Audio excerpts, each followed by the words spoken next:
మనిషి తన జీవితంలో ప్రతి క్షణము మృత్యువు వైపుకే పయనిస్తాడు సఖీ. వాస్తవానికి మనిషి ఏ పని చేసినా అది మృత్యువు కోసమే చేయడం లేదంటావా?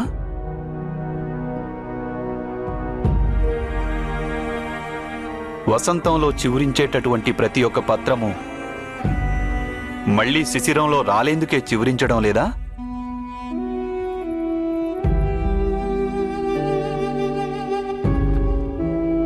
మరి అలా చివురించడం, సూర్యరశ్మిని గ్రహించడం, అలాగే పవనుడి తాకిడికి రెపరెపలాడుతూ ధ్వనిని ఉత్పన్నం చేయడం,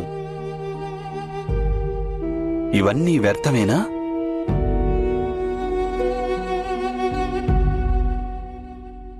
పెను తుఫాను వృక్షాన్ని కుదిపేస్తున్నప్పుడు ఆ వృక్షాంశంపై ఉన్న ప్రతి ఆకు తన శక్తినంతా కూడా తీసుకొని ఆ వృక్షంపైనే ఉండే ప్రయత్నం చేస్తుంది. కానీ శిశిర ఋతువు రాగానే అవి వాటంతటవే రాలిపోతాయి. సృష్టి కూడా ఒక మహావృక్షం లాంటిదే సఖీ.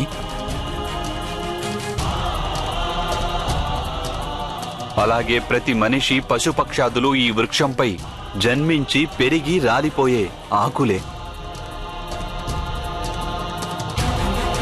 రాలిపోవడం అనేది నిశ్చయం. కానీ ఆ మహావృక్షంపై ఉన్నంత వరకు వారు సంఘర్షణలు, శాంతి రెండింటినీ ఆనందించడం వారి కర్తవ్యం.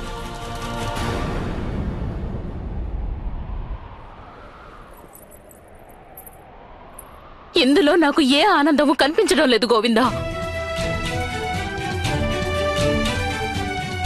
ఎందుకంటే నీవు మోహానికి బందీవైనావు సఖీ.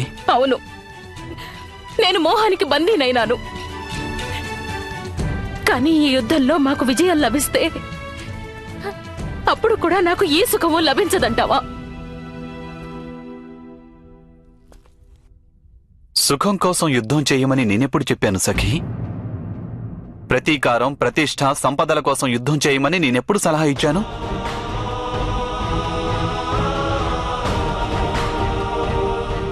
ఈ యుద్ధాన్ని సమాజ సుఖం కోసం చేయాలి సఖీ.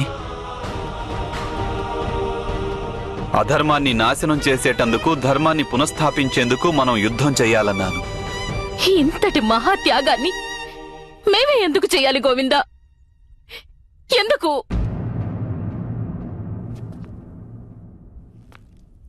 విను సఖీ,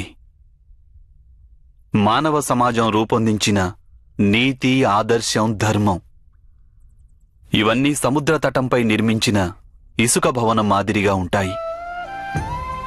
కాలం తాకిడికి అవి అనునిత్యం కూలిపోతూనే ఉంటాయి. వాటిని నిరంతరం నిర్మించుకుంటూ ఉండటం తప్పనిసరి. లేదంటే నీతి, ఆదర్శం, ధర్మం ఇవన్నీ నాశనమైపోతాయి. కొందరు మనుష్యులకే ఈశ్వరుడు శక్తినిస్తాడు ధర్మాన్ని పునఃస్థాపన చేసేందుకు. ఎవరికైతే అటువంటి శక్తి ఉంటుందో వారు తమ సర్వస్వాన్ని కోల్పోయినప్పటికీ ధర్మం కోసం సంఘర్షణను కొనసాగిస్తూ ఉంటారు.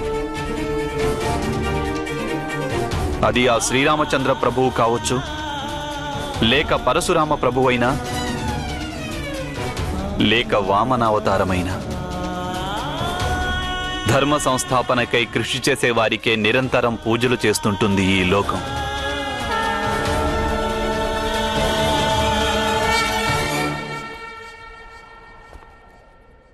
ఒక్క విషయం తెలుసుకో సఖీ, ధర్మం కోసం కృషి చేయడం ఎవరికీ కర్తవ్యం కాదు.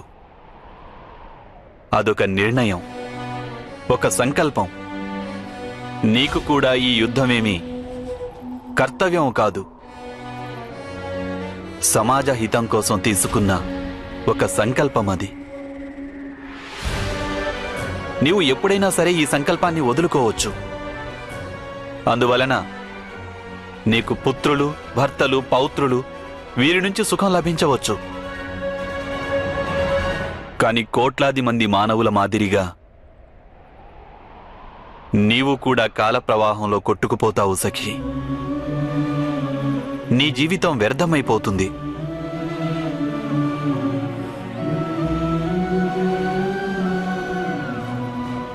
కారణంగా ఎవరికీ ఎటువంటి లాభము లభించదు. ఈశ్వరుడు నీకు ఒక విశేష శక్తిని దానంగా ఇచ్చాడు. ఆ ఈశ్వరుని విశ్వాసం చెదిరిపోతుంది.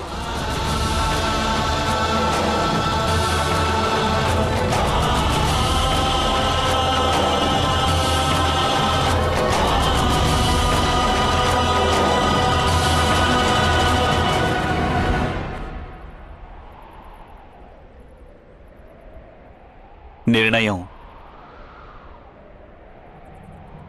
నీవే తీసుకోవాలి సఖీ.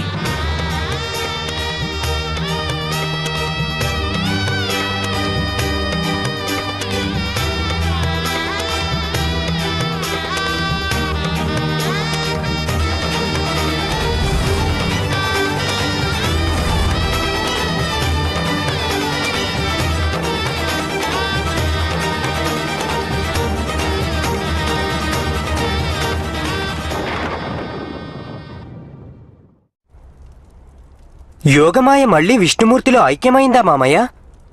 ఐక్యమవలేదు అభిమన్యు. ఆ మహావిష్ణుని యోగమాయ లోకంలో ధర్మ సంస్థాపన కోసం సదా ప్రకటితమవుతూనే ఉంటుంది. ఒకప్పుడు శక్తి స్వరూపంగా, మరొకప్పుడు భక్తి రూపంలో, వేరొకప్పుడు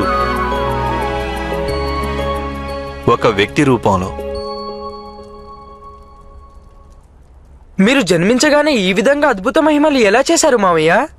వత్సా శృతసోమ, భూమిపై మనిషిగా జన్మించిన వ్యక్తి ఎటువంటి మహిమలు చేయలేడు.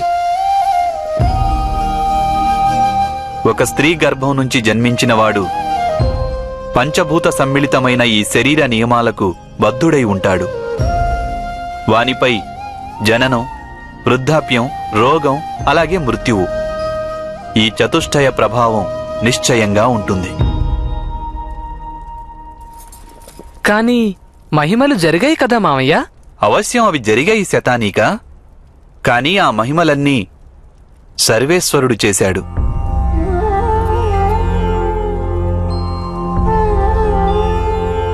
మన సమాజంలో వ్యాపించిన అధర్మాన్ని నాశనం చేసి ధర్మాన్ని స్థాపించాలనే కోరిక ప్రతి మనిషి హృదయంలోనూ జన్మించినప్పుడు, పాపము ఎప్పుడు తన అవధులు దాటిపోతుందో అప్పుడు ధర్మాన్ని రక్షించడం కోసం సర్వేశ్వరుడు మహిమలు చేస్తూనే ఉంటాడు వత్స.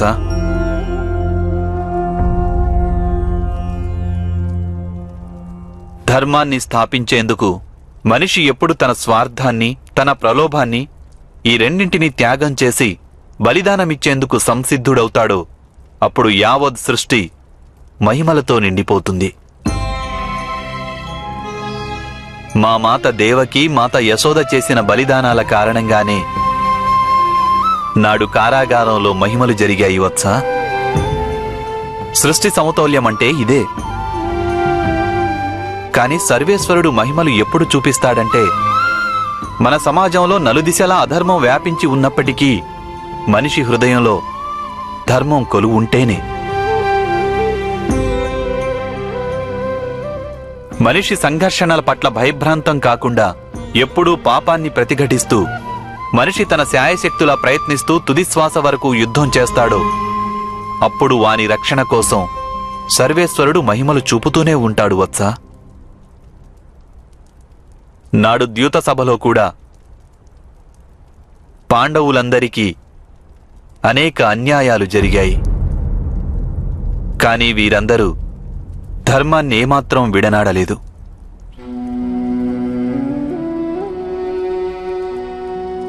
ఎన్నెన్ని అవమానాలు, బాధలు, దౌర్జన్యం జరిగినప్పటికీ మీ మాత ఎన్నడూ పరాజయాన్ని అంగీకరించలేదు. ఈ కారణంగానే సర్వేశ్వరుడు మహిమలు చూపించాడు. అంటే అర్థం, ఈ లోకం నుండి, సృష్టి నుండి, సర్వేశ్వరుని నుండి సహాయం పొందాలంటే సర్వప్రథమంగా తమ స్వార్థాన్ని, మోహాన్ని త్యజించి సంఘర్షణ చేయక తప్పదు.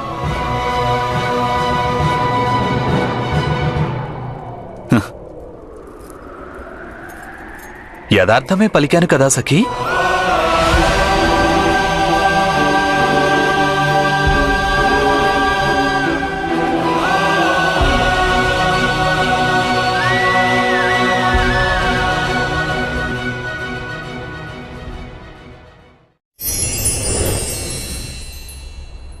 బాల్యంలో మీరింత సాహసం చేశారా వాసుదేవా?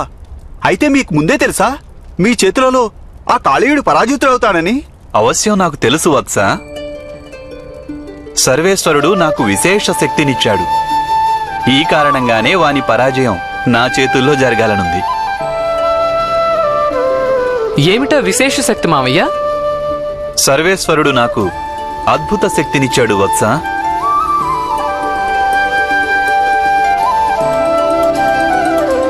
అదేమిటో నీకు తెలుసుకోవాలనుందా? ప్రయత్నం చేసే శక్తి. నాకు నమ్మకం ఉంది, ఒకవేళ నేను సాహసంతో శ్రద్ధగా ప్రయత్నం చేస్తే ఎటువంటి కార్యమైనా నాకు అసంభవం కాదని. కానీ మావయ్య, ప్రయత్నం అనేది అందరూ చేస్తారు కదా. నీవు యథార్థం చెప్పావు వత్సా శృతసోమ. ప్రయత్నం అందరూ చేస్తుంటారు. నిజానికి ప్రయత్నం చేయడమే అవసరం విజయాన్ని పొందేందుకు.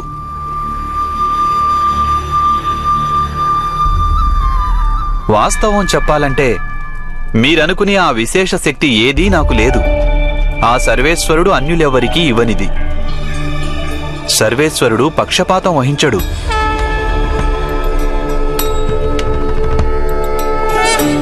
మనం అందరం సమానమైన శక్తితోనే జన్మిస్తుంటాం. కానీ భయం, మోహం, లాలస వంటి లక్షణాలు మనిషిని ప్రయత్నించకుండా నిరోధిస్తాయి. ఇక ఎవరైతే ప్రయత్నమే చెయ్యరో వారిని సాఫల్యం ఏ విధంగా వరిస్తుంది వత్సా?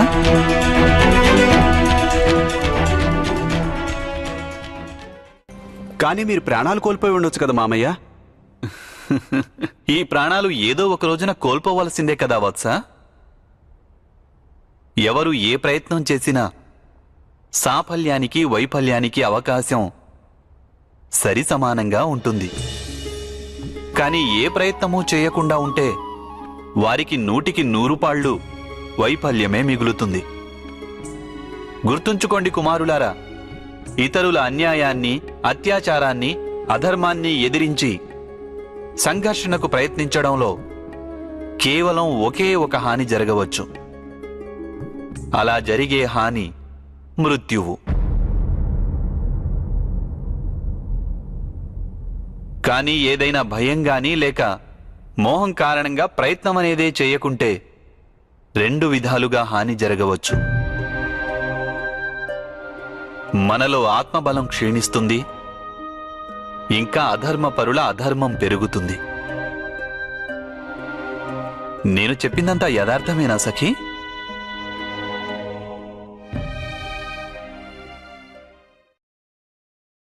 యాదవులు ప్రతి సంవత్సరం మహేంద్రునికి పూజలు చేస్తుండేవారు మామయ్య.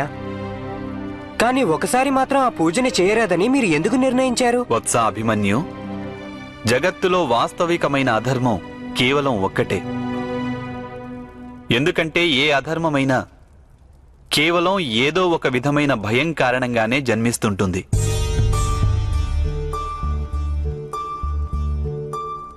ఆ మహేంద్రుని పూజను తిరస్కరించడం నా అభిమతం కాదు. కానీ భయం కారణంగా ఇంద్రునికి పూజలు చేస్తుండేవారు. వాస్తవానికి వారు చేస్తున్న పూజలు ఆ మహేంద్రునికి కాదు వత్సా. వారు కేవలం తమ మనసులోని భయానికి పూజలు చేసేవారు. కానీ భయమనేది స్వభావసిద్ధం కాదా మావయ్య? కాదు పుత్ర. వాస్తవానికి భయాన్ని మించిన శత్రువు ఈ లోకంలో వేరొకటి ఏదీ లేదు. భయ పరిణామం ఎలా ఉంటుందో నీవు తెలుసుకోవాలి. భయాన్ని తొలగించుకోవాలని మనిషి అన్యాయాన్ని భరించడం నేర్చుకుంటాడు. అక్కడి నుండే అసత్యం జన్మిస్తుంటుంది. భయం కారణంగా మనిషి మనసు చింతతో, సంఘర్షణతో నిండిపోతుంది. వానిలో ఆలోచించే శక్తి నశించిపోతుంది. మనసుతో పాటు తర్కం కూడా నశిస్తుంది. భయం వలన మనిషి మనసులో కాఠిన్యం జన్మిస్తుంది. వాని జీవితమంతా దుఃఖభరితమవుతుంది. జీవితంలో ఆనందం లేకుండా పోతుంది. సత్ చిత్ ఆనందం. సచ్చిదానందమే పరమాత్మ స్వరూపం వచ్చా. భయం కారణంగా మనిషి పరమాత్మ నుండి దూరంగా వెళ్ళిపోతాడు. కానీ ఇంద్రుని పూజ మహాపరాధమేమీ కాదు కదా మామయ్య. వత్సా ప్రతివింధ్య, ఏ శక్తి అయినా అంత పెద్దదేమీ కాదు దానిని పరాజితం చేయలేకపోవడానికి. అలాగే ఏ అధర్మమైనా అంత చిన్నది కూడా కాదు దానిని పరాజితం చేయవలసిన ఆవశ్యకత లేనంతగా. ఎందుకంటే ఒక చిన్న అధర్మం కాలంతో పాటు ప్రళయంగా పరిణమించవచ్చు.